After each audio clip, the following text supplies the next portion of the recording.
Civilizations come and go throughout history as mountains wash away to the sea. Great empires are founded and fall. After thousands of years, the only remnants left standing are the stones of architecture. Ancient Greece produced architecture which continues to influence the modern world we live in today in the way that buildings or monuments are built, such as the White House in Washington, D.C., the Treasury, and our state capitol buildings, which all represent the symbol of democracy, viewing people as equal without the primitive mindset that only one set of people are better than another, and that war, death, and destruction are not the only answers to solve the world's problems. Ancient Greece began to see that it takes the cooperation of all people, men and women, to make a great civilization, not just a bunch of greedy, selfish men sitting at the top of a pyramid or throne somewhere, hoarding or claiming the spoils of war for themselves and making themselves gods, as seen throughout history. During the 5th century, the culture of Athens was largely influenced by the influx of Ionian people from Asia Minor. As a result, the Athenian culture developed the art of logic, and with it the idea of democracy. The Greeks are known for creating mathematical equations for classical beauty in sculpture as well as music, but especially architecture.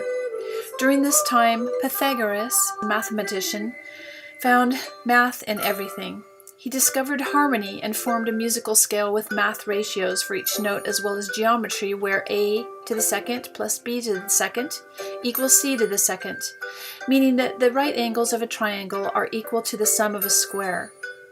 In architectural proportion, particularly the Parthenon, the golden ratio, 1.61803398875, was applied. It was based on the proportions of a man's body.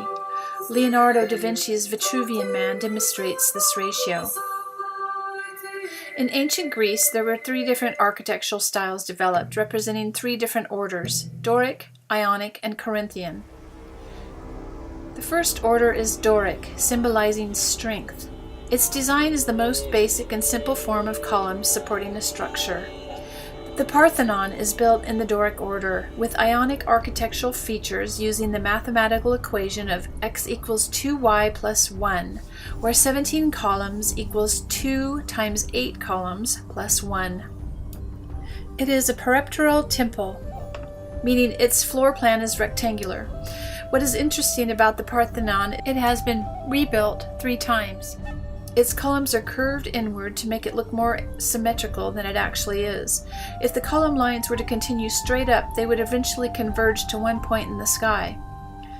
The architects Ictinus and Callicrates designed it with almost no true straight lines, and many believe that this is an intentional optical illusion to make it look better than if it were actually built with straight lines and right angles. The Temple of Hephaestus in Athens is another example of architecture built in the Doric order. Hephaestus was the patron god of metalworking and craftsmanship, and there were numerous potter shops and metalworking shops in the vicinity of the temple. Paestum, Italy has some of the most well-preserved temples in the Doric order, such as the Temple of Poseidon, Hera, and Athena. The second order of architecture is the Ionic order, representing wisdom. It is characterized by the scroll-like form at the top of the columns, resembling a spiraling nautilus shell. It also has more of a base and is more slender. The Temple of Athena Nike, also known as the Erechtheion, was built around 400 BCE and dedicated to both Athena and Poseidon, and is one of the best examples of architecture in the Ionic order, located in the Acropolis, near the Parthenon. Although the Ionic order was used more frequently on the Aegean Islands rather than on the Greek mainland. The Porch of Maidens was built to conceal the giant 15-foot beam needed to support the southwest corner over the metropolis. They are known as carotids, which support a structure like a column. The Temple of Apollo in Didymaion was an ancient Greek sanctuary on the coast of Ionia before it was destroyed by the Persians in 500 BCE. It was built in both the Doric and Ionic orders and is from the Hellenistic Roman period. The columns show the Greek wandering design, and details of the griffin are detailed in the friezes. The griffin is a symbol of the protector of the gold. The third architectural design is the Corinthian order, representing beauty. It is the most ornate of the three orders, with Ionic scrolls and acanthus leaves intricately carved. The Roman Empire was the most influenced by the Corinthian order and used it for most of their architecture. One of the best preserved Corinthian order Roman ruins is in Lebanon, the Temple of Bacchus. It is one of the largest sanctuaries in the empire during the period of Roman rule.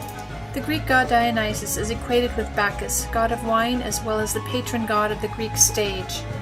The Temple of Apollo was designed in the three orders by architect Ectinus, who also designed Temple of Hephaestus and the Parthenon.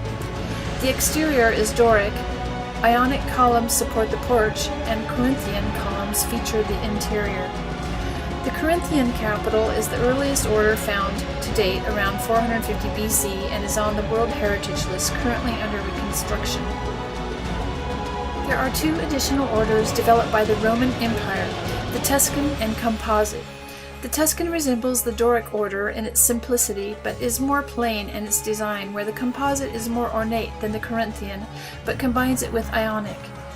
Francesco Borromini developed the Composite order in the San Carlo alle Quattro Fontane Church in Rome, which was highly criticized at the time, but is actually the most beautiful of the columns, unless one prefers plain and simple, such as the Tuscan, where less is more. The foundations of civilization may crumble over time, but are important in history, which constantly evolves and teaches us that even though ancient foundations crumble, they can be reconstructed and rebuilt. And marble, stone, and bronze last the longest. Too bad people aren't made of stone, they'd last longer. But one thing that never changes, and that's man and woman, through the ages, working together to build great monuments for future generations to learn from, as well as enjoy.